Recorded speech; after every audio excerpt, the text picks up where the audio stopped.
1,76,000 கோடி ஊழல்.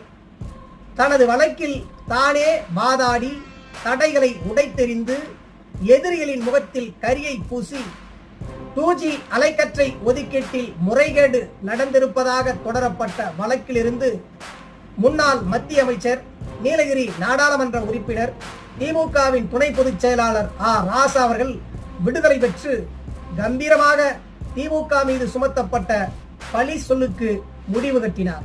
அந்த 2G அலைக்கற்றை விவகாரத்தை மீண்டும் கையில் எடுத்து ராசா அவர்கள் மீதும் திமுகவின் மீதும் சேற்றை வாரி வீசலாம் என்று கங்கணம் கட்டி திரிந்த சங்கிகளுக்கு இன்று உச்சநீதிமன்றம் சிறந்த பாடம் புகட்டி இருக்கின்றது.